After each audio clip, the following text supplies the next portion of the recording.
Good afternoon or good evening to our friends in Rome. I'm Steve Donovan, the Director of Alumni Relations at Trinity, and it is my pleasure to welcome you all today to another installment of Tuesdays in Rome as we celebrate the 50th anniversary of the Trinity Rome campus as part of our virtual long walk. It probably shouldn't surprise any of us that attendance for these events has been off the charts, and the enthusiasm, fondness, and gratitude so many of you have shared with us has been even higher. We are grateful to all of you and are very excited for the world to return to enough of a sense of normalcy to allow for us to celebrate with you in person in Rome, hopefully next spring.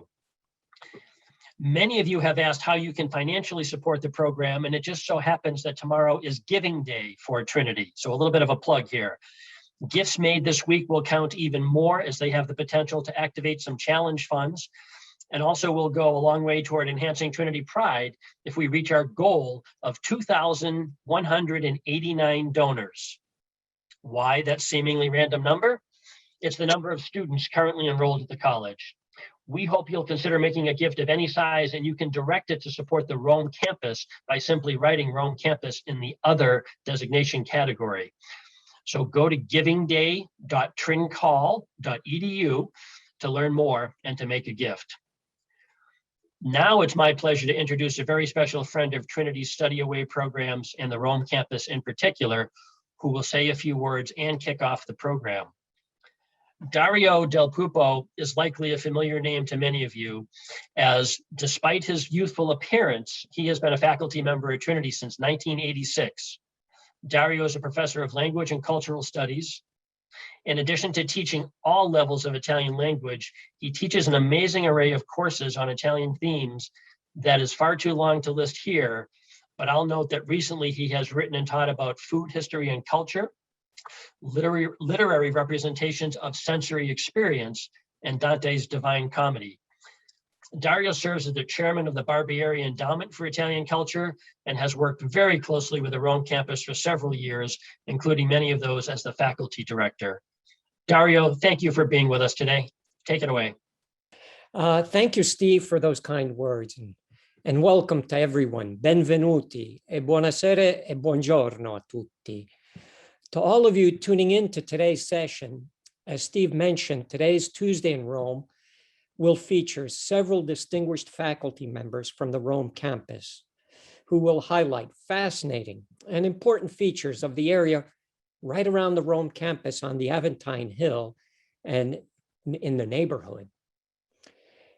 Ever since the beginning of the Rome campus back in 1970, the emphasis has always been on providing Trinity students and visiting students with an excellent academic experience.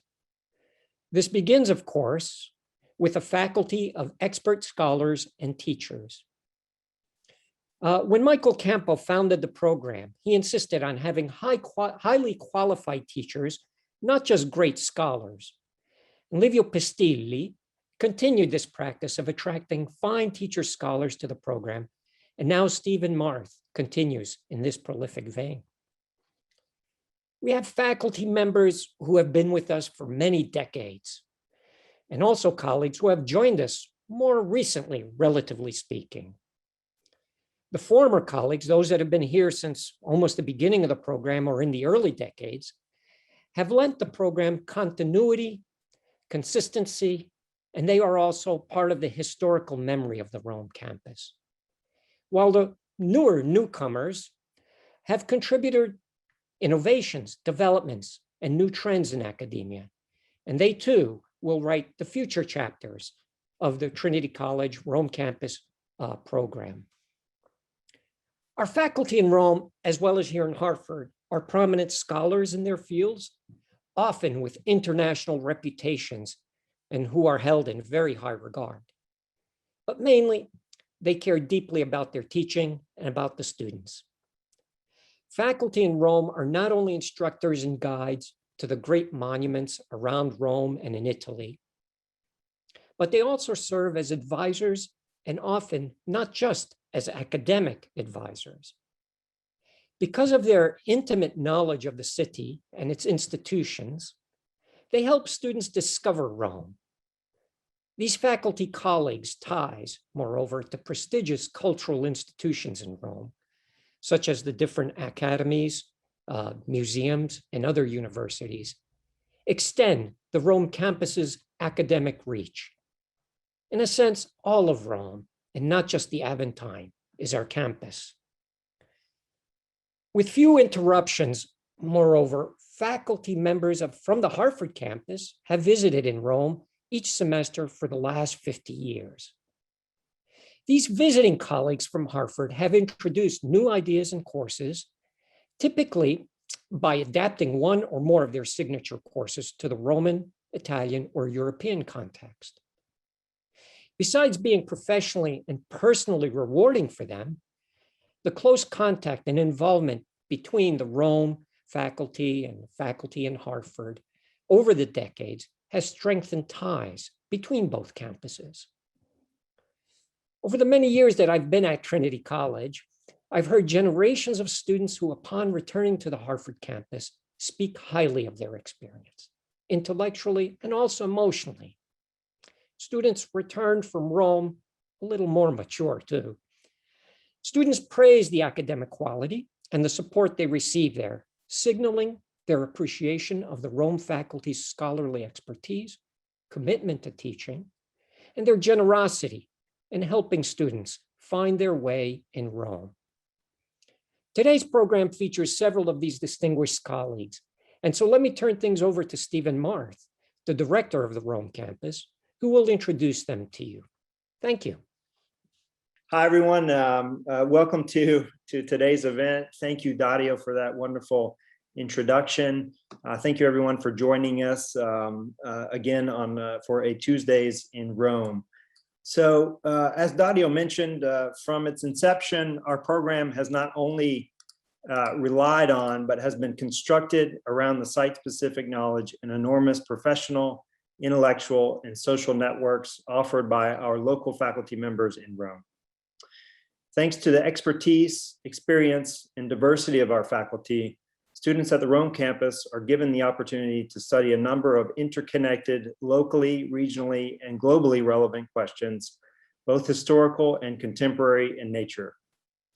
During today's event, from the ancient Roman substratum to present-day squats, you will get a small sample of the unique sites and perspectives students might be exposed to while having a walk around the Aventine with their professors. Our first presenter today is Professor Jan Gedijn. Jan holds a PhD in archaeology and ancient art history and an MA in classics from the Katholieke Universiteit Leuven in Belgium. His teaching and research interests include ancient Roman art and architecture, the urban history of Rome and antiquity in the Middle Ages, late antique and early Byzantine art and architecture, and the ancient history of Rome and the Mediterranean. Recently, he has become part of a research group for the study and promotion of the Aurelian Wall in collaboration with the Department of Architecture of the Sapienza University of Rome. Since 2005, he is co-director of the excavation of the Roman villa on the Piano della Civita in Artena, 40 miles southeast of Rome. He has published papers on Roman lead seals, early Christian apse mosaics, the formation of the street system in early medieval Rome, and especially on the excavations of the Roman villa at Artena. He is co-editor of the volume Perspectives on Public Space in Rome from Antiquity to the Present Day, published by Ashgate in 2013. He is also one of the officers of the Rome Charter of the Archaeological Institute of America. He has been a much loved and at times feared by students, member of our faculty in Rome since 1996. Jan, who could not be with us today, has recorded his presentation, which will take us to an excavation site of an ancient Roman dolicanum just outside of our office door. Here you can see it on the map. Now I'm going to share his presentation with you. Buongiorno a tutti.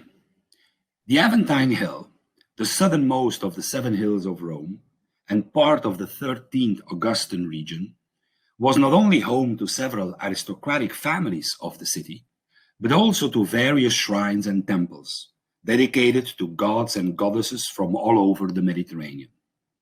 In my contribution to the 50th anniversary of the Trinity program in Rome, I would like to talk about one of these cult places, the Dolocenum, a shrine for the god Jupiter Dolocenus, of which the remains were excavated in 1935, very close to where the facilities of Trinity Rome are today.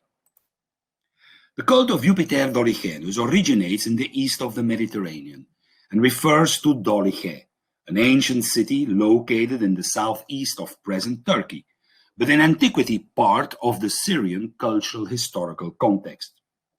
The cult was closely related to that of the main god of the area, Baal, the god of storm, whose most important cult centers were in Emesa and Palmyra, both in Syria, and in Baalbek, called Heliopolis in antiquity, today in Lebanon. Remains of the original cult site have been excavated by the Westfälische Wilhelms-Universität of Münster in Germany. The results of the excavation show that the cult was present in the area from the first millennium BC onwards. After the annexation of the region to the Roman Empire in 72 AD, the god and his female counterpart were associated with the main gods of the Roman pantheon, and the cult spread to the rest of the Roman Empire, often thanks to officers of the Roman army. It is therefore quite logical that a lot of the evidence for Jupiter Dolicheus has been found in military installations along the borders of the empire, such as the Danube and the Rhine, as well as in Britain. In Rome, there were at least 3 cult places for Jupiter Dolicheus. One was in Trastevere, not far from the Pons Cestius, the bridge that connects Trastevere to the Tiber Island. Another at Piazza Vittorio Emanuele, near Termini Station, and a third one, the best known, on the Aventine Hill. This is the one that I would like to talk to you about today.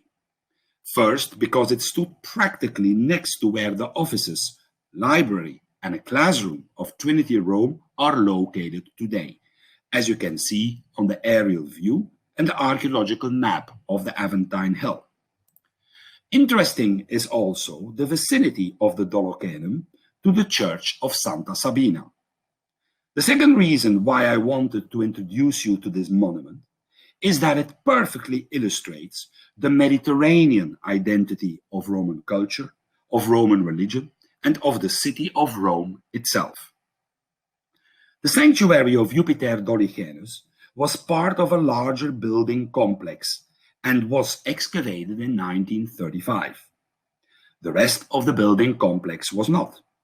The Dolocenum was circa 22.60 meters long, 12 meters wide, and consisted of 3 rooms: a vestibule A, a large gathering room B, and a back room C. A 4th room to the left of the sanctuary was not part of it. The vestibule A opened into an apse-shaped wall with niches and had a mosaic and marble decoration.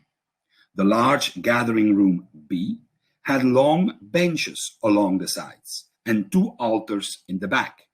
It had a simple white mosaic floor. The 3rd room C has been interpreted as a deposit for sacred objects. The shrine of Jupiter Dolicheus seems to go back to the 2nd century AD and flourished especially in the 3rd century, when throughout the Roman Empire, religions from the east of the Mediterranean were very popular. The building was restructured at that time and restored for the last time in the 4th century. By the end of that century, the cult place must have been closed due to the anti-pagan legislation of the Emperor Theodosius I. The sanctuary may at first have been an open structure that was later covered by a roof. That roof collapsed in the 6th century, sealing the contents of the shrine until its rediscovery in 1935. Inside the Dolocenum, numerous inscriptions, reliefs, and statues dedicated to the god have been found. Usually, Jupiter Dolicheus is represented in military garb, wearing a Phrygian hat and standing on a bull. On the image to the left, the god is swinging the double axe with his right hand, while he was holding the thunderbolt in his left hand.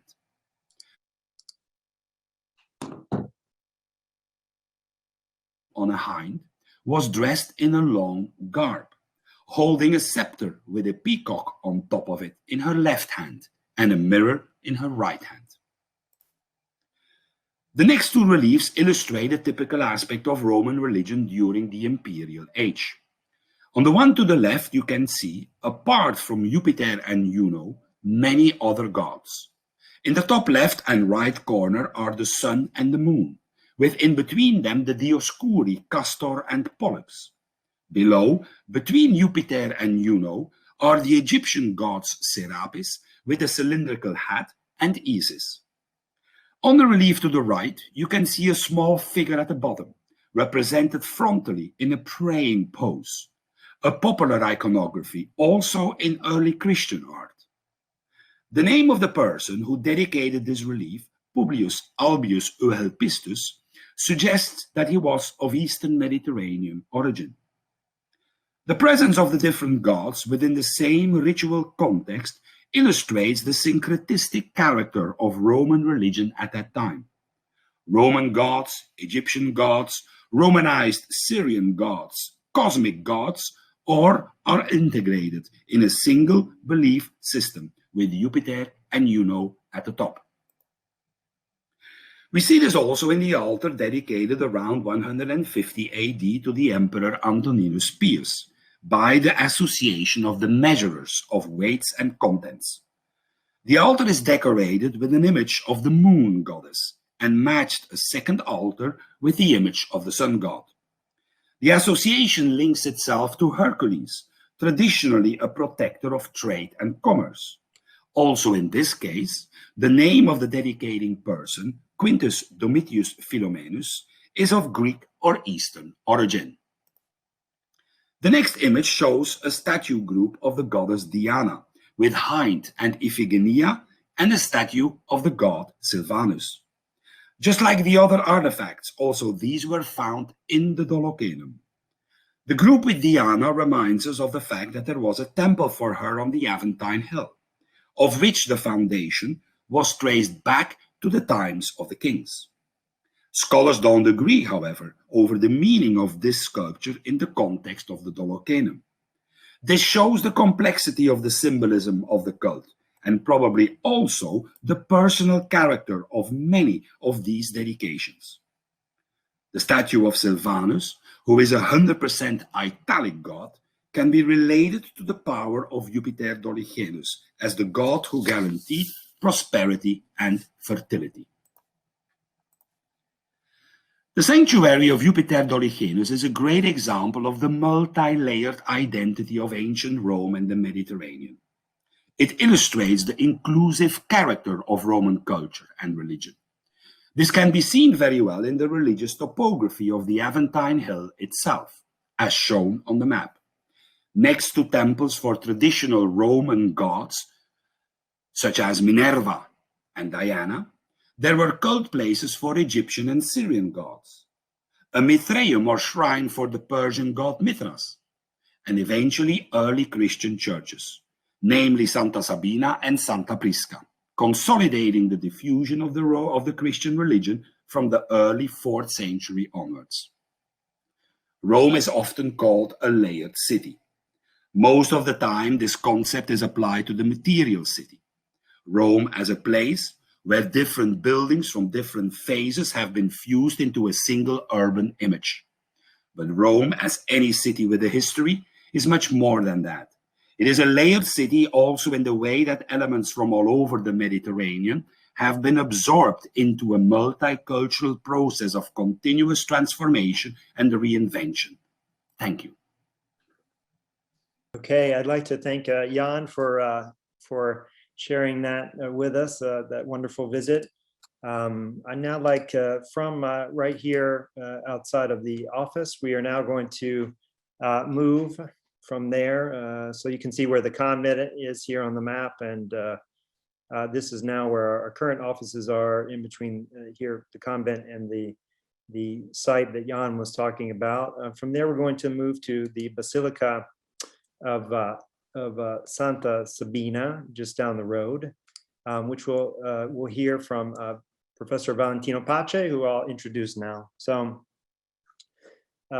Professor Valentino Pache is Trinity College Rome campus's longest serving professor. A renowned scholar in his field, Professor Pache has been teaching with Trinity's Rome program since 1975. He is a professor emeritus of medieval and Byzantine art at the University of Udine.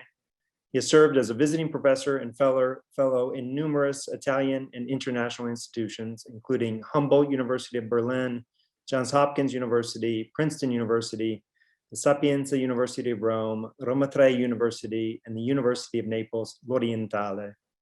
He has been research professor at the Biblioteca Herziana, and since 2003, he is a foreign member of the Academy of Sciences and Letters at the University of Oslo. In 2010, he has received an award for distinguished research in the field of medieval and Byzantine art history from the University of Belgrade. He has published and edited a number of books and more than 250 articles in international journals. With Trinity College Rome campus, he continues to patiently help our students navigate the complicated but beautiful iconography of the many early Christian and medieval churches around Rome and on site in the city of Ravenna. So Valentino, if you'd like to come on and present, I will now share your presentation with everyone. Okay, thank you, Stephen. Hello to everyone. I'm very happy to be here, and I hope some former students of mine of 40 years ago will join this afternoon. And my theme is Santa Sabina. Santa Sabina is one of the most beautiful churches of Rome.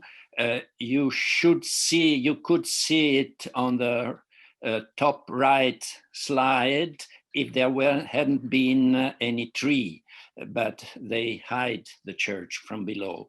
Santa Sabina, in the plan you see down to the right, is just over the Tiber, not far from the temples, which Jan just showed you. And you go up to the hill through, still nowadays, if you don't want to take a bus or a car, through this little path, which you see on the left side, the so-called Clivo Savelli, from the name of the important Savelli family of the Middle Ages. When we arrive to the top of the hill, the next, then we can see close this great building, which anyone would have immediately acknowledged as a kind of basilica, like the Roman buildings of the pagan times. Santa Sabina, in fact, the Basilica of Santa Sabina has a number of similarities with this previous pagan tradition, but what matters most of all is the choice of the site over the Tiber on the top of the Aventine Hill, which meant for the Christians of those times in the early 5th century, it meant that Christianity now had spread all over Rome, and as far as similarly with other churches, Santa Maria Maggiore, for instance, on the top of Esquiline, Santa Sabina from the top of the Aventine is a kind of Christian shrine which shows Christianity has won against the faith, the old faith of the pagans. You see here another view, which is normally the one we immediately come across, with these big windows. I will return to the importance of these windows, but anyway, you see windows, you see the apse with windows. We see only one now, but there are three, which make it quite similar to these buildings of the pagan past. Let's go farther to the next one. And so we enter the Porch of Santa Sabina. Now, the Porch of Santa Sabina has a couple of very important objects of art. But you see it on the left, on the top. It has been rebuilt in the 13th century when the church has been handed by Pope Honorius to the Dominican order. And Santa Sabina from then onwards is become one of the most important Dominican shrines, Dominicans building of the town. Within this porch, this is just the greatness of Rome, incredible Rome. 10 years ago, just making some cleaning of the walls, has been discovered a fresco which you see below on the left. It's a fresco which has been, which has an inscription which can be dated very closely to the early 8th century, showing the Virgin with the child, the apostles Peter and Paul, Sabina, she is the one on the right border, and the donors. It's an important piece of painting, but which make us sure the importance of devotion in this porch through the century. But most important is what we see now with a general view on the right side, the wooden door, early 5th century. Now, wooden doors were unknown to Roman pagan traditions. The Romans have normally used bronze doors. We can still see the bronze door of the Pantheon or a couple of other ones, but there was no tradition for figurative bronze doors. Here, there is a great change, a great turn in this kind of entrances. And we can see, before going to the next, you see that part of the reliefs now are lost. The ones which have been preserved have been set all on the top in order to avoid further deterioration with public, but this is no longer the original setting. We can see in the next slide a couple of them. We can say generally that these reliefs can be divided roughly in 3 parts. 2 of them are the panels of the Old Testament and the other ones of the New Testament, the majority, plus symbolical ecclesiological themes. Now, what we see here clearly is top left, you see the giving of the law to Moses. On the right, you see other scenes from the Exodus, but most of all, you see practically at the middle, the Pharaoh and the Pharaoh on his chariot, who's ready to drown. Below, on the top, Moses. Now, why the meaning? Why this choice? The choice can be clearly explained, even with the words of St. Augustine, who said that the water of the Red Sea can be interpreted as the water of the baptism, which makes us the faithful, Christian faithful. And Moses is in fact a figure, a symbol for Jesus Christ, as well as the Jews here are the faithful of the church.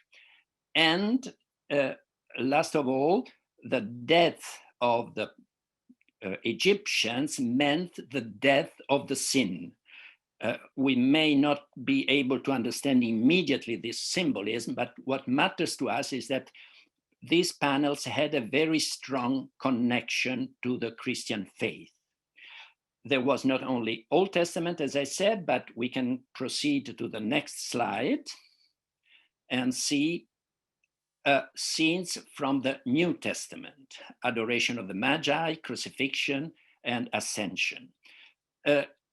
Here, Santa Sabina is as enormous importance since we have here for the first time in a public building the representation of the crucifixion. Christians had avoided to show Christ, a God for the Christians, Christ as a half-naked man on the cross, which was the worst punishment for an outlaw. And here we see Christ, even almost if he'd been praying with extended arms, It's a very symbolical, it's not a realistic depiction, but must have really been striking for the Christians who entered the church. Over this, there is the adoration of the Magi. Look, also in this case, we see that the iconography, the choice of the themes, the composition of the scenes was still in progress. The adoration of the Magi shows us the Madonna with the child over a kind of a strange feature. It's not a throne, as it will be later in all the images of the Christian world, but she has been placed on the top in order to create a perfect balance between her majestic figure and the Magi's. The Magi's, by the way, with the cap of the Persian tradition. On the right, the Ascension. Some one of you may even laugh a bit that Christ has not the force of ascending alone to the heaven. There are two angels who help him to go through the clouds to reach the heaven. A lot of discussion has been done by different art historians, but undoubtedly, all these panels show us a great innovation and a force of Christian testimony. By the way, the wood is a wood of cypressus, which has for itself already in the antiquity a very strong symbolism of death and resurrection. We can go further to the next and enter this church. As I here inscribed, House of God, House of Light. It's incredible. This is the church which is really flooded with light. The windows which you saw from outside here give us the whole beauty of the natural light.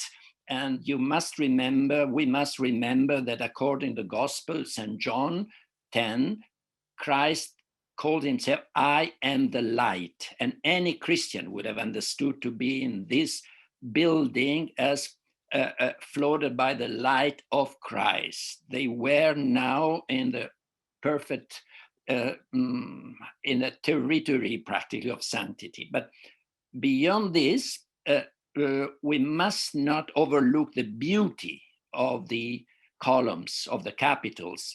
This is the beauty of the Roman pagan world. They are all more or less late 2nd century, certainly taken by one of the temples of the buildings of the antiquity. And here they enrich with their splendid craft this building. Look also at the little bases, and we see in the next slide, I think, yes, you see these beautiful Corinthian capitals. Really, we must not overlook the beauty of this detail to understand how precious all this building is. And so here there is another very important point, the reuse of material, which now serves to glorify Christ, something which happens everywhere in this century. Unfortunately, we have lost the original, very likely to have been a mosaic over the conch of the apse and on the apsidal arch. Now there is a very nice 16th century built fresco, but below you see the 3 windows again, windows which cast light on the general, on the building. And then the next one, which I think you may have well understood the force of the light. And there is really no further church in Rome which has such a powerful sense for this symbolic of light. Now here, this is the facade, the inner facade of the church. And below the pentaphor, or the 5 windows which lit the inside, there is a long mosaic with which I would like to conclude. We can see the next. And here there is a very long inscription. We must also not overlook the importance of this script. This is typically in the tradition of the Roman imperial art. Those of you who have been and have seen the Arch of Constantine will be certainly reminded this great arch with long inscriptions which glorifies the emperors, and most of all, the presence of these two ladies close to the inscription. Now, what does this inscription say? It gives us the perfect, what we need to know as factual data. The inscriptions mentions the Pope Celestinus, you see it on the first line on the top, and he's the follower of the other, we call them popes, but heads, bishops of Rome. And then on the fourth line, you see Petrus. Petrus was the presbyter of the church.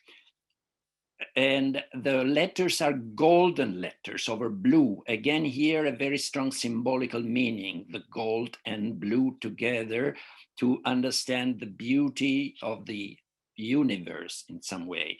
But flanked by the inscription, there are two ladies, and you can read Ecclesia ex circumcisione, and I'm sorry, there is a mistake. As you can see from the top, on the other side should have been not the Ecclesia. I put two Ecclesia of circumcisione. The other one is Ecclesia ex gentibus. That means this is the community of the Christian church, done of former pagans and former Jews who are close together for a unified community of faithful of God.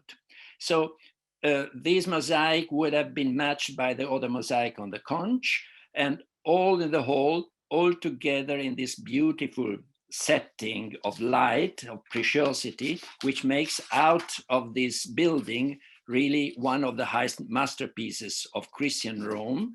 And I hope that many students, next students in the former semesters will come and see this building, which is just 100 meters away from the entrance to the Trinity College Rome campus, another sign for which we can be proud of teaching here. Anytime this is our Cappella di Palazzo, Palace Chapel of Trinity Rome campus. Thank you for your attention. Thank you, Valentino, for that wonderful presentation on some of the important features, aspects of Santa Sabina. For our next talk, we won't be walking very far at all. We're actually staying in the same structure of Santa Sabina, and we will hear from Professors Lorenzo Di Alessandro and Giorgio Capriotti. Lorenzo and Giorgio both hold PhDs in art history from the Sapienza University of Rome, and an advanced degree in conservation and restoration of painted surfaces on several supports and on lithic material from the Istituto Centrale per il Restauro in Rome. They are both professors at the University of Tuscia in Viterbo, where they teach theory and techniques of restoration. From 2009 until 2012, Lorenza served as the president of the Association for Restoration in Abruzzo, which had the task of securing and safeguarding important works damaged in the Aquila earthquake of 2009. We went to Aquila together with Giorgio and Lorenza a couple of semesters to study what was happening there firsthand with our students. Giorgio is director of the Restoration Laboratory for the district of Viterbo. And between the two of them, their restoration projects include works by, among others, Giotto, Mantegna, Raphael, Michelangelo, and even many modern contemporary artists like Morandi, Di Chirico, Balla, Boldini, and Pirandello. They have also worked on large-scale projects for private and public institutions in Italy and abroad, including projects in the tomb of Nefertari in Egypt, where I believe they met, Bernini's high altar in St. Andrew's at the Quirinale in Rome, and projects in the necropolis and Basilica of St. Peter's. Since 2018, we have had the great fortune of having them at Trinity College Rome campus. Together, they co-teach a course on art conservation and lead students in the on-site restoration project, the Trinity College Santa Sabina Modern Project. So I'm going to turn over the floor to them. I know that they're having some technical difficulties with their camera, so we might just see their presentation without seeing their faces, unfortunately. Giorgio and Lorenza, are you there? Hello to everyone. Okay, can you hear me? Yes, we can hear you. Okay. Okay. So in the framework of the agreement between Trinity College Rome campus and the Superintendenza of Rome, we had the opportunity to improve our art conservation course in the Basilica of Santa Sabina, where we focus our attention on the monuments of the Scolacantorum of the 9th century, just in the middle of the nave of the Basilica. The next one, please. What is the Scolacantorum? Scolacantorum literally is an enclosure designed for the choir, located in the middle of the early Paleochristian church, where the singers were supposed to sing during the liturgy. The next one, please. What is very interesting in our case, that the Scolacantorum in Santa Sabina represent a stratification of mutation, of destruction and reconstruction through the century, which is very interesting from a museographic and conservative point of view. Originally, the monuments belongs to the papacy of Eugene II in the 9th century, but then became, we can say, a kind of a fake made with original pieces. The next one, please. And then we have a little turn around the monument in where we can go quickly, Stephen, please, where we can see that the panels are fragmentary with lacunas, losses. Some of them are entire, but most of them are the result of reconstruction. So we did half of the monuments until now, as far.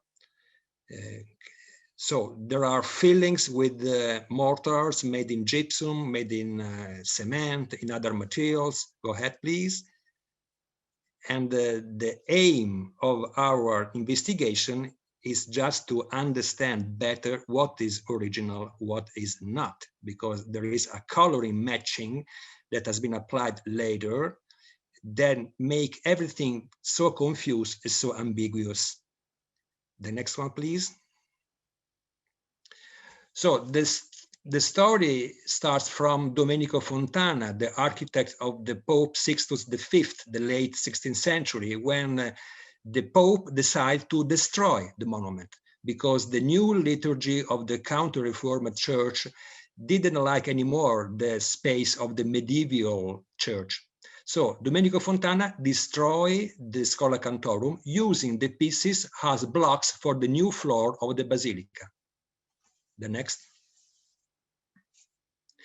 And then after 4 centuries, the architect Ferdinando Mazzanti, during excavation promoted by the Ministry of Culture of Italy, found that again the old fragments of the pluteus of the panels in fragments. The next one. His attitude was very scientific, respectant of the fragmentary losses, and he never dared any reconstruction, but he just studied philologically the pieces. The next one, please. Again, the decoration are the typical pattern from the 9th century civilization of Europe in terms of figurative art. So he studied by graphics, but he didn't made any reconstruction. Next one, please. The only thing he did, the next one, please, again, is to show and display, the next one, please, the fragments as a lapidarium display. Very simple, very correct. But the next one, please. After 40 years, another guy, another architect, Antonio Muñoz, very famous in Italy in that time, he dared the reconstruction using all the pieces that Mazzanti discovered already, new excavation that he promoted in the church, generating a controversial proposal where the pieces were original partially, a lot of reconstruction, and a lot of neutral recomposition made with fake parts. This is the purpose of our investigation. Understand and improve the discernment of this monument. Okay, now we're right at the moment of the on-site documentation phase. The purpose of this project, carried out with the students of a full course 2019, was in fact to distinguish panel by panel the original, so the marble, from the reconstruction.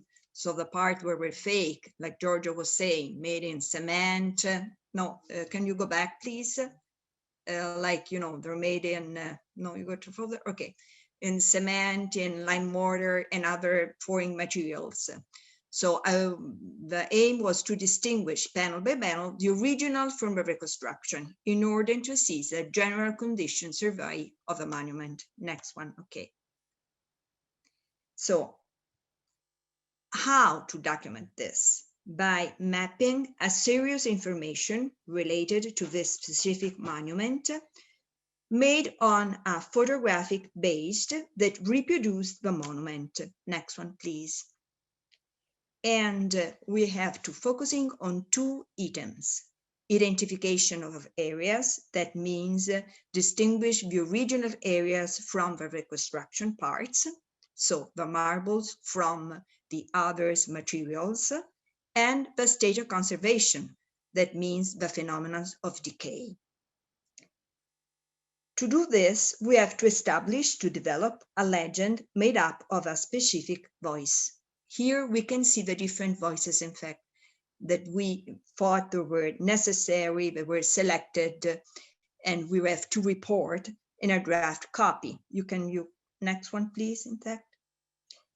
See here, we are working with the students on site in the choir, and finally we were mapping on a draft copy on this base, a photographic base, all the informations. And this was a unique opportunity for the students to see so close a monument, to touch, to have a tactile knowledge of a work of art. Next one. In fact, see, if you were touching marble, marble was cold, comparing with a gypsum was not so cold, and immediately a student could have an answer what was a part that was not original, and the marble instead that is an original relief that belongs to the ancient time. Next one. Later, from the draft copy made on site, we transferred everything in a very precise and elegant copy. This was a processing with the CAD, and this final report was stored in the archives of the Italian Superintendency to provide for a future restoration project. In this way, the students have contributed to the preservation of Italian cultural heritage, and at the same time, we were involved in a very rich and unique experience. Next one. And here you have an example of this. And from our report also, we were able to carry out this diagram that shows in percentage how remain of the original areas comparing to the reintegration areas, and give you immediately the idea how many parts were completely lost. So we are waiting for you. Next one, please. Okay, we are waiting for you to continue our work in Rome in Santa Sabina as soon as possible, we hope. Yes. Ciao. Thank you so much, Lorenza and Giorgio.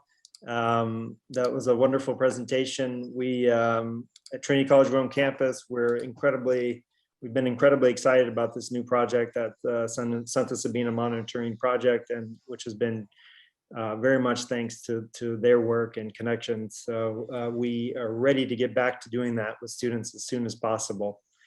For our next presentation, we are just going to go a little bit down the road from Santa Sabina to the Church of Sant'Alessio, where Professor Cristiana Filippini is going to tell us about the legend of Sant'Alessio. Professor Cristiana Filippini is an art historian specialized in medieval art and architecture. She earned her PhD and MA from Johns Hopkins University. Her primary field of research is medieval art in Rome, while her research and teaching interests also include 17th century art in Rome, women's presence in the art of Rome, and museum history in Rome. She has given several papers and published articles on the subject of Roman art of the Middle Ages, in particular on the issue of narrative strategies in the painting of the Papal City. Her current research projects include a monograph on the frescoes of San Clemente in Rome and a co-authored study of another important medieval Roman mural decoration, the frescoes of Santa Maria Immacolata at Chieri. Cristiana has been with the Trinity College Rome campus since 2008, where she teaches Rome through the ages, art and architecture of the Eternal City, and more recently, a course on women and art. Her students not had to return home last spring at the beginning of the pandemic, they would have enjoyed a course trip to London with Cristiana to see a unique and comprehensive exhibition on Artemisia Gentileschi at the National Gallery. Unfortunately, that didn't happen, but hopefully we'll have that opportunity again. Cristiana, it's all yours. I was just saying that I would like to tell you about a fascinating medieval legend which takes place on the Aventine, therefore in places which are well known to you. The street, the legend is the legend of Saint Alexis, Alessio in Italian. The street across the small park which flanks the convent is called Via Eufemiano, and the name of the street derives from the fact that Eufemiano was the name of the father of Alexis, the saint we are about to talk. If you see, this is the street on the side of the small park. Down here there is a convent, and I'm sure you have all crossed this park many times. You can recognize the site. So the name of this street is Via Eufemiano because Eufemiano was the name of the father of the saint. And then if you go in the direction of the Orange Garden, here is the entrance, and you have the side of Santa Sabina, about which we just heard, you have the Church of Sant'Alessio. Actually, the full name is Santi Bonifacio e Alessio. And the name of the street in front of Sant'Alessio is indeed Sant'Alessio. Here I have an image of the church. The church is a church which has been heavily restored along the centuries, but it's a very old church. According to the tradition, the church was built over the house of Eufemianus, the father of Alexis, and of Alexis himself, of this important Roman family. The church still shows its beautiful campanili. These medieval bell towers are, for me, a fascinating element in any view of Rome, like marking the importance of a medieval phase in the history of the city. The church, as I said, has been heavily restored, and particularly in the 19th century, We heard something similar about nearby Santa Sabina, even if the restoration there is less strong, I would say. However, as I said, it's a very ancient, a very old church, which preserves the memory of this important saint. The legend of Saint Alexis actually developed out of a Syriac text of the 5th century and then spread throughout the Mediterranean and Western Europe. We have so many versions of this legend in Greek, Latin, in the different vernaculars of Europe. Professor Gadain was talking about exchanging the Mediterranean, and this seems to go on also in the Middle Ages. Text move, relics move. I'm now showing you a visual narrative of the legend of Saint Alexis, which is a fresco in the Church of San Clemente. Many of you might have visited San Clemente when staying in Rome. Now, it's fairly possible that the Church of Sant'Alessio itself had images, had frescoes with the legend of its titular saint. However, these frescoes have not survived, even if there are some medieval frescoes, and even if, let's say, rather recently, they have found a medieval image of Saint Alexis himself in Sant'Alessio. But for the whole sequence, the whole narrative, we need to go to another church, San Clemente, and not far from the Colosseum. The legend of Saint Alexis narrates of the son of the Roman senator. The father, Euphemianus, was a good Christian. We are not in time of persecution, it's after Constantine. So this is a family of good Christians. But on his wedding day, Alexis decided to leave his family and his wife. Instead of spending the first night with her, he decided to leave and go to live as a poor man, as a beggar, in Edessa, a city in present day, now in Turkey, and he lived there for several years until the icon of the Virgin Mary, preserved in the church, spoke and declared to everyone how saintly was the man living outside of the church. I'm showing you an icon of the Virgin Mary, which is now in the Church of Sant'Alessio. This icon has been identified. There is a tradition which wants to identify the icon with the one which spoke in Edessa and declared how saintly Alexis was. Alexis didn't want to be so famous, so he decided to leave. He went on a ship and wanted to go somewhere else, but a storm took his ship back to Rome. When in Rome, Alexis decided to go to his father and ask his father for hospitality. The father does not recognize the son, and since he's a good Christian, he says, yes, you can come and live in my house. Alexis then lived for 17 years under a staircase in his father's house. And if you go to the Church of Sant'Alessio, when entering the church on the left, you can see a monumental reliquary which contains the staircase under which Alexis lived for 17 years. When he was about to die, the saint asked for paper and wrote down the history of his life. And in the church nearby, a voice was heard which said, look for the man of God so that he can pray for the city of Rome. All the faithful, led by Pope, went to the house of Senator Euphemianus, but only the Pope could take from the hand of the saint the paper on which he had written the history of his life.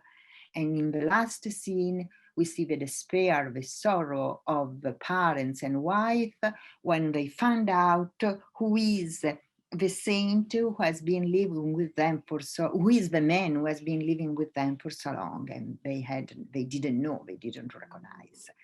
This is a strange legend, a very fascinating and strange legend. In the first part, we have the encounter of father and son. The father is a medieval knight, the son is a medieval pilgrim. The idea they don't recognize each other, the father doesn't recognize the son is strange, but we have to think also that this was much more common in the Middle Ages. IDs didn't exist. The Middle Ages are full of stories of people who came back from crusade and they pretended to be someone and no one knew if they were whom they pretended they were. Also, the idea of living under the staircase is not so strange for the Middle Ages. I was recently reading a book by one of the greatest historians of the Middle Ages, the French Marc Bloch, and in describing the house fortress of French medieval knights, he described this place as places in which a lot of people lived together, and under the staircase was the place of the poor. The last detail of the image shows the wife of Alexis throwing herself over the body of her dead husband, and this motif, their faces touch, is a motif created in Byzantine art, developing on the deposition from the cross. And it's the motif from which the later Pietà, you might remember the famous Pietà by Michelangelo in St. Peter's, the later Pietà will develop. Here, however, we don't have Christ and the Virgin, but a saint and his wife. Christ is a model for saints, the Virgin Mary is model for all women. The legend of St. Alexis, as I said, is a strange legend, and it's difficult to explain, to really understand it, but we have to understand it in a medieval context. And for sure, these images want to give rules to lay people, to establish rules for lay people in Christian society.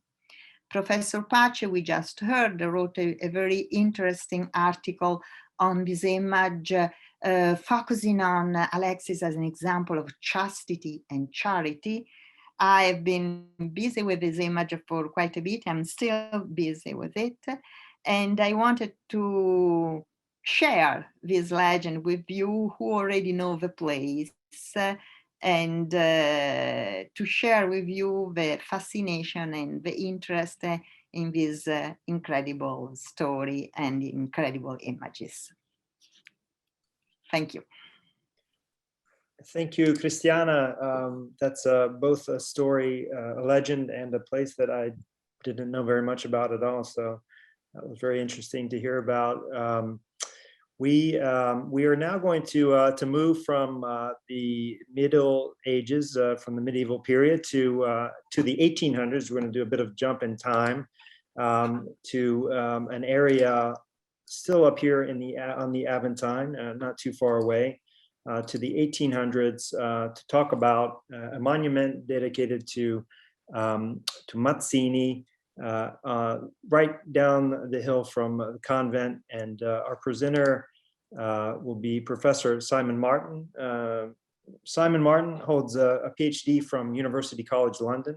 He completed his doctoral thesis, which was later developed into a book on the topic of football and fascism in Mussolini's Italy. Published in 2004, Football and Fascism won the British Society for Sports History Lord Aberdare Prize for Literary History. His second book, Sport Italia, The Italian Love Affair with Sport, was published in 2011 and also won the Lord Aberdare Prize in 2012. His current research is focused upon the memory of fascism through material culture. In 2009, he co-edited an edition of Modern Italy dedicated to difficult heritage, to the theme of difficult heritage, and is currently writing a third book examining memory and martyrdom on fascist Italy. Specialized in contemporary Italian history, cultural history, memory, and sport, he has taught at University College London, the University of Hertfordshire, the University of Roma Tre, and a number of U.S. university programs in Italy. He is co-director of the University of Buckingham's Masters in the History of Sport by Research, and as a research fellow at the British School at Rome. Simon has been with our program since 2011, where he teaches courses on sports and society, Mussolini's Rome, historical memory, and the Holocaust in Italy.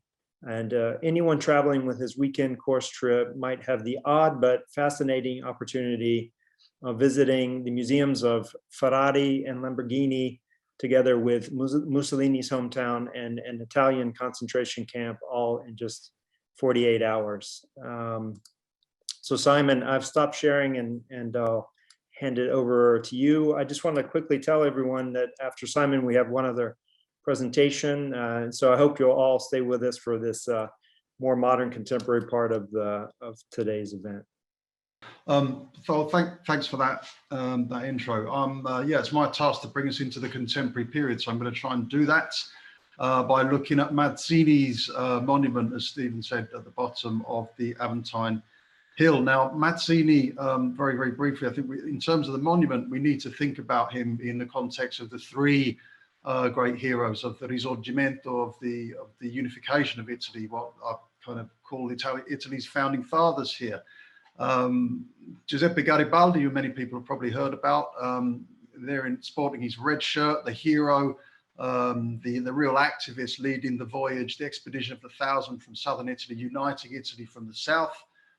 Count Camillo Benso di Cavour, the statesman, the Piedmontese politician, Italy's first prime minister, and someone who had a very fractious relationship with Mazzini himself. Now, I think to really think about the Mazzini monument, what I want to do is actually just try to, this is where I hope the technology doesn't ruin my best laid plans, is to try and look at the sites of their monuments within the city. So the three main points here: the Garibaldi monument here, Cavour's statue up in the north of the city, and then dropping down to the Aventine here. So if we come first of all down to look at the Mazzini, the Garibaldi monument here. Well, this is set on the Janiculum Hill, and it's on the Janiculum Hill that Garibaldi and Mazzini come to, they meet each other effectively. Well, they've already met. This is where they come together in 1849 to defend the Roman Republic. Now, if we spin that round a little bit, we get a sense of the view, and the view's really quite important. The statue is raised in 1895. That's 13 years after Garibaldi's death. It's 25 years, quite importantly, to the day after the Italian troops had broken through the walls of the old city at Porta Pia and effectively seized Rome from papal rule. And that's what's really important about this site in many ways. It's the height, it's the position. It overlooks the city, and from many points down in the city, you can also look up and see Garibaldi's monument above. So Garibaldi looking over, maybe protecting the city, perhaps maybe even trying to the stage of entering the city. It's very important that the visibility of this statue is very important, because when it is raised in 1895, what it symbolizes is not just a celebration of Garibaldi, but this is a celebration of Italy, which is no longer ashamed of its seizure or embarrassed of the manner in which it seized the city from the papacy, which up until this point had been a source of great embarrassment amongst many politicians. So this is a very, very visible site, and it's quite a provocative site in terms of the Vatican, which you can't see, which is just over to the left of the statue here. Now, if we drop forwards and look at the Piazza Cavor, well, this is a similarly impressive site to commemorate the Piedmontese patriot, the first prime minister of Italy. Built in the area of Prati, this grid networked, the only part of the city which is built on a grid network system. So this is developed after 1870. So this is really the new development of the city once it becomes part of Italy and becomes the capital of Italy. And again, it's quite an aggressive move in many ways by the state, because it hems in the Vatican. The Vatican becomes completely sealed in many ways by this new development. Now, as we see it today, it is a very impressive square, Piazza Cavor, in front of this huge building, the Palazzo, the Court of Cassation, the highest court in the land. Now, when the statue was raised on the 25th of September 1895, so only 5 days after Garibaldi's statue was raised, the Palazzo della Giusticia was yet to be completed. So this was all part of a projection of an imposition of law, the image of law and order upon the new state, and that's a very important site in many ways for Cavour's place within the city. He was the man who laid down the ground rules by which United Italy would effectively be governed for the first 50 years. And so that takes us to Mazzini, because both of these sites are very high profile. They are very high profile sites of commemoration and memory within the city. And when we turn to Mazzini, well, that's not really, on first view, that doesn't really look any different in many ways, because again, if we come into this 3D view, we see it's quite a spectacular site at the bottom of the Janiculum, overlooking the Circus Maximus and also overlooking the Forum here.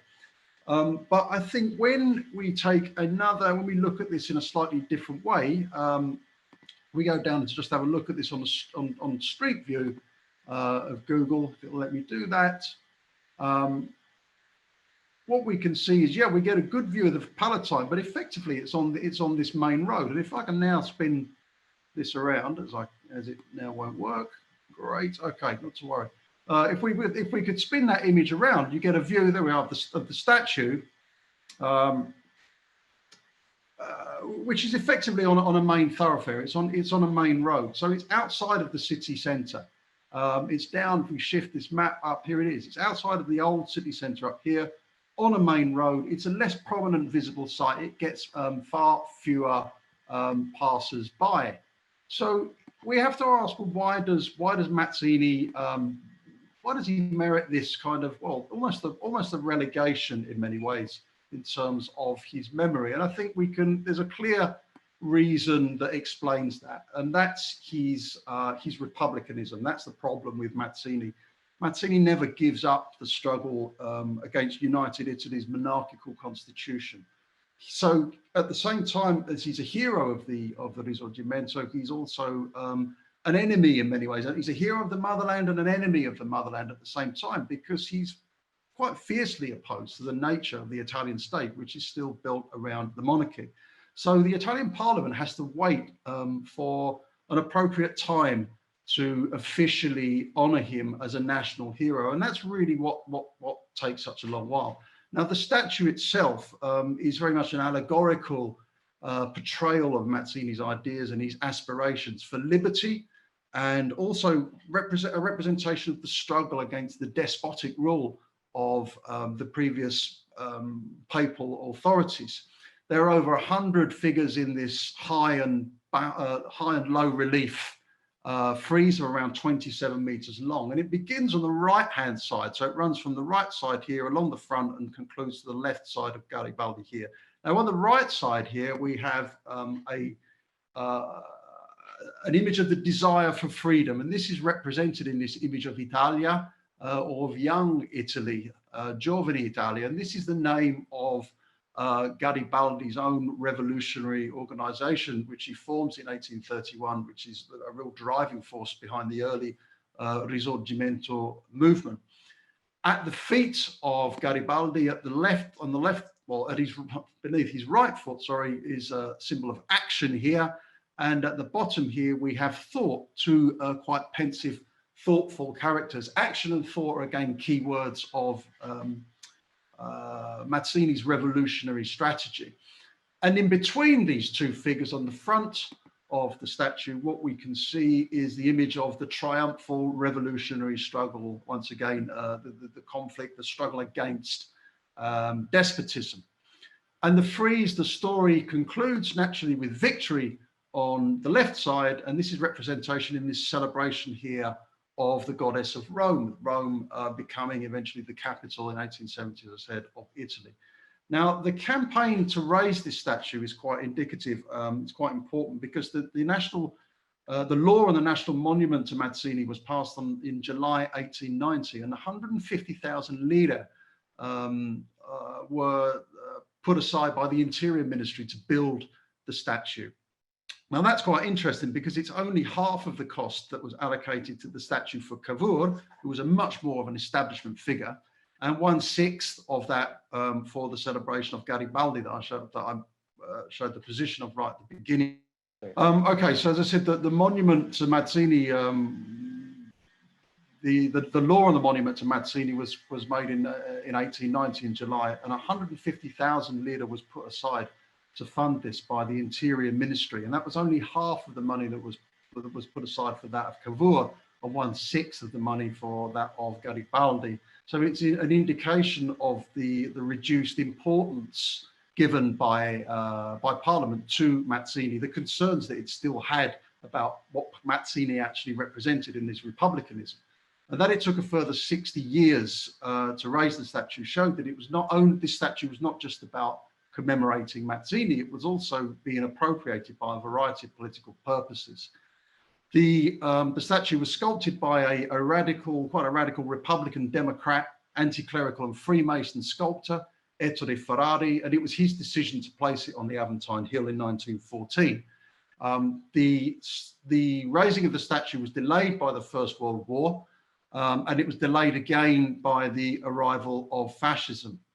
And it was not until the 2nd of June 1949, the centenary of the Roman Republic, or the fall of the Roman Republic, that the statue was finally inaugurated. Now, set above the Circus Maximus, as I said, facing the Palatine Hill, there are references to ancient classical times, to the Roman Republic. There are references to republicanism itself with Mazzini. The Piazzale here, now named Ugo Lamalfa, after a Republican politician, was also originally the Piazzale Romolo e Remo, Romulus and Remus. And there's one final point I think is worth raising about this site here, which is that in the Siege of Rome in 1870, one of the fundamental, most important things about the Siege of Rome in 1870 was the emancipation of the Roman Jews from the ghetto. And behind where the statue rests was the former Jewish cemetery. And this, the Roman Jews were forced to exhume and move their dead from the cemetery in 1934 as part of the fascist regime's redevelopment of the Circus Maximus. And in recognition of this, the road garden here, which was formed in 1950, was shaped in the form of a menorah that you can see here in reference and recognition of its previous role. So Mazzini himself, he died a disappointed man with his dream of a united and republican Italy yet to be realized. He would certainly have been disappointed at the time taken to raise the statue due to the nature of Italy that this delay actually represented. But once the statue was completed and raised, I'm sure he would have been delighted, not just about his own statue, but because of what it actually represented. It was no longer a symbol of a desired future, but it was one of an actual existing legitimate Italian republic of the present. Thanks very much. Thank you, Simon. Very interesting and wonderful also views of the city. You took us to the Janiculum, but also down to Prati and back. Thank you very much. So we have one last site to visit on our walk around the Aventine. We're actually going to leave the Aventine just a little bit. Let me bring up my map here to show you where we're heading. From the Mazzini Monument, we're going to head down the hill off of the Aventine to an area of town called Ostiense, where Professor Piero Vereni and Simone Chiruli will be telling us about a very interesting site there. So Professor Piero Vereni is an associate professor of cultural anthropology at the University of Rome Tor Vergata. He earned a PhD in anthropology in 1998, doing field work in Western Greek Macedonia. His current scholarship is focused on prisons in Italy, squats in Rome, Bangladeshi immigrants in Rome, and religious diversity in the city. Since 2019, he has been nominated representative of the Dean of the University of Rome Tor Vergata for the Social Center, Polo Culturale Ex Femminile, where he is the director of the LAPE Ethnographic Practices Lab, which also offers an internship position to our students. Piero has been with our program since 2009, where he teaches urban and global Rome. He is also an affiliated faculty member with the Center of Urban and Global Studies at our home campus in Hartford. And among other things, during a typical semester, students traveling with Piero and Simone to Venice would have the chance to meet a local beekeeper out on in the lagoon, see how oarlocks are made for Venice's most well-known mode of transportation, the gondolas, and cook and try a traditional but not so appetizing to American palates plate of noodles, anchovies, and onions. Simone Chiruli holds a master's degree in journalism from the University of Rome Tor Vergata with a thesis in cultural anthropology. In the last years, he has carried out ethnographic research in the eastern periphery of Rome, studying the local Bangladeshi community, which led to his final research paper on the issue of parenthood in the diaspora and the relationship between education and English language in a globalized context. He is the vice president of the research team of Tor Vergata University's Laboratory of Ethnographic Practices. He collaborates with 21 Luglio Onlus for the EU-funded project Toy for Inclusion, and as a consulting anthropologist. And he's a member of the editorial board of the Journal of Contemporary Anthropology. In 2009, he translated the book On Kings by Marshall Salins and David Graeber for the Italian edition, and currently he coordinates a project for the Ministry of Cultural Heritage on 2 world wars, teaching elementary and high school students how to conduct qualitative research. Simone joined Trinity College Rome campus in 2018 as a teaching assistant for Urban and Global Rome and the coordinator for our internship position with the Laboratory of Ethnographic Skills of Tor Vergata University. So Piero and Simone, I will hand over the screen to you.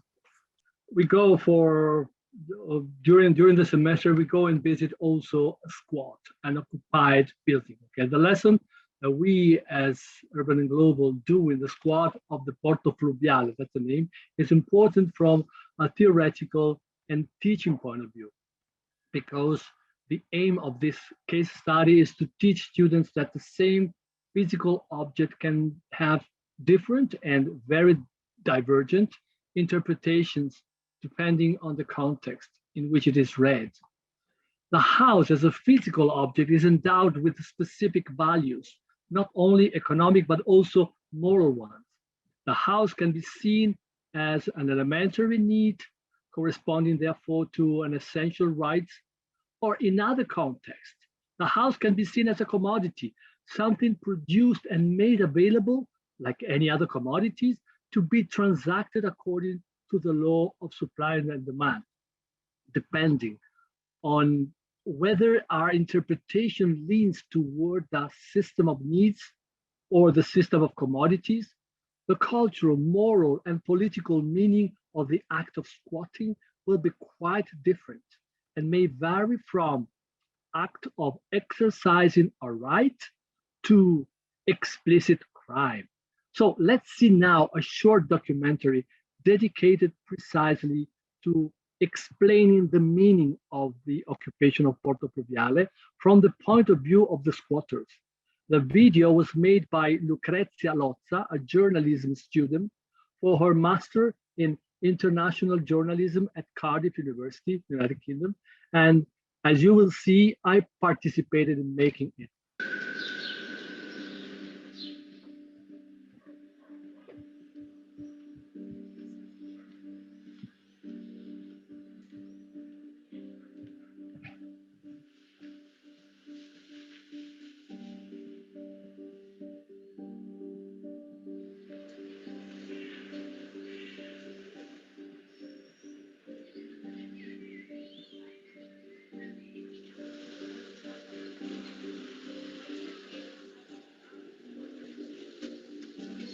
Abitavo dentro una baracca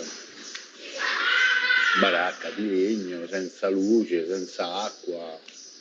L'acqua andavo a prendere alla fontana, la luce con le candele che andavo io a rubare in chiesa.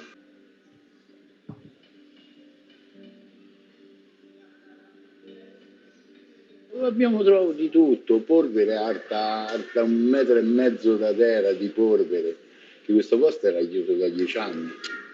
Purtroppo se uno va a occupare non è perché gli piace.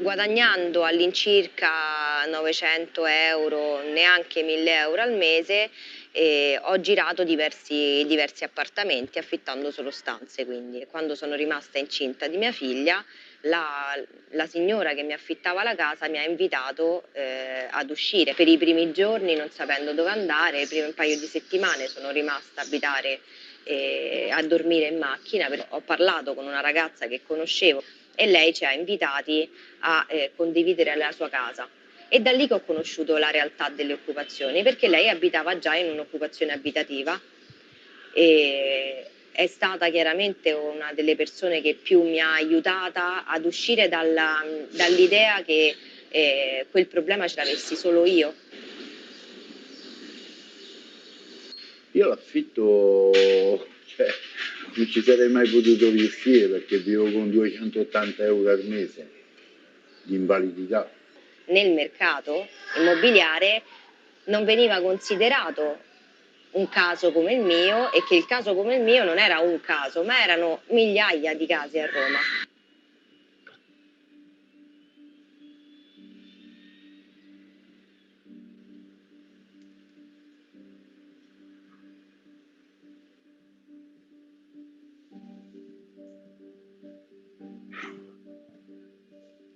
Poi noi questo posto l'abbiamo riportato in vita.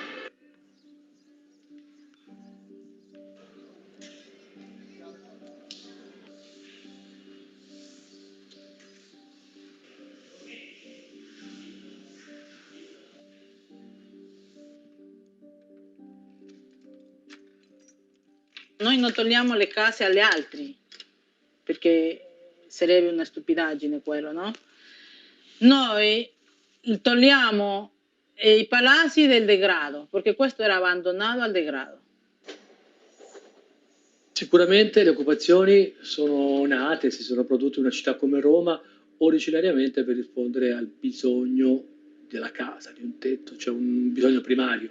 Per lungo tempo l'amministrazione politica e in generale la gestione della città ha interloquito con gli occupanti, distinguendo soprattutto in modo importante chi occupava spazi pubblici, chi occupava case popolari non assegnate o chi invece andava ad occupare spazi originariamente non concepiti per l'abitazione. E andare a abitare in un'occupazione non ci si arriva mai, mai, nessuno ci arriva per voglia. Ci arrivano tutti per necessità. Ci sta un signore che è morto qua, Lamberto, noi l'abbiamo accolto. E qui diceva Lamberto, perché lui era di qua, del quartiere, la gente le prendeva in giro e lui rispondeva: io quando entro quel portone sono a casa. A me mi salutano tutti, io sono stato 30 anni in quel palazzo, e il vicino di sotto non sapeva come mi chiamavo, io scendevo, uscivo, nessuno ti salutava. Di là, io come esco dalla porta: Lamberto, come stai? Buongiorno Lamberto, hai mangiato Lamberto?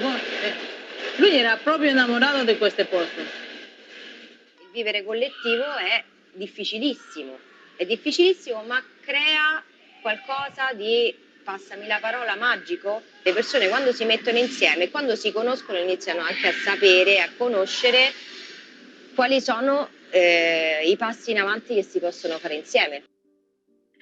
È proprio quel tipo di occupazione che non segrega più gli individui nella sfera ultra domestica, oltre la soglia di casa. Nell'occupazione c'è sempre una piazza d'armi, un giardino condiviso, un chiostro molto attivo o una sala da tè, altri spazi pubblici in cui si condivide il dentro e fuori, che è esattamente quello che facevano le città.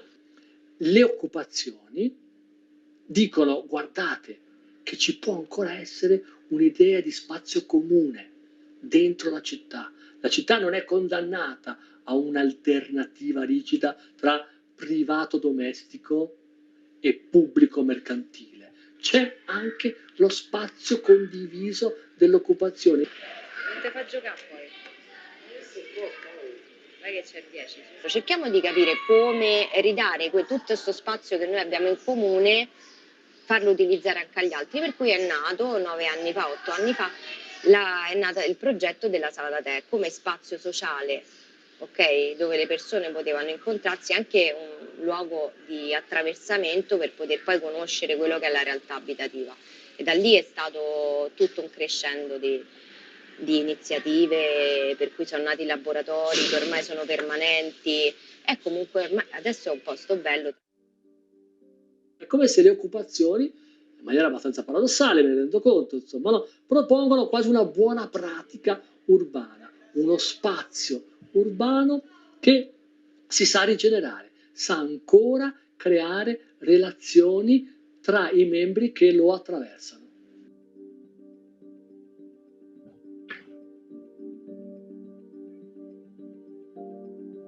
Okay.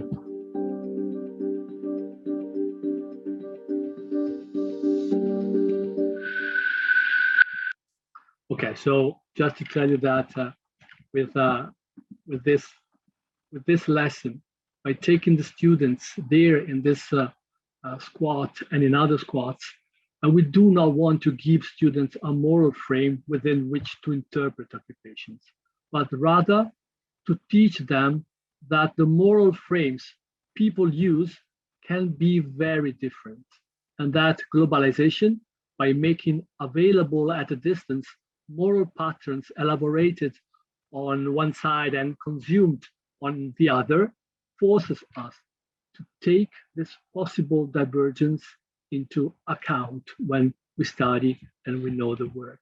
Thank you very much. Okay, thank you very much, Piero, and also to Simone for the work you do with the students and for this presentation of an example of that. I'd just like to, in closing, I'd like to mention or thank everyone for participating, all of our faculty members for participating today. I'd also like to note that this is a wonderful group of professors who were here with us tonight, but we're also a much bigger community. We have 20 plus faculty members who work with us regularly in Rome. Not everyone volunteered to participate tonight, also because we were working in the neighborhood, but and their focus didn't relate well to what we wanted to do. But that's just to say that we hope when you make it back to Rome in person, maybe for our 50th anniversary, that we'd like to open the campus up that week whenever that happens, and have you join some of our classes and go around with professors on site or in the classroom and continue some of the conversations we've started.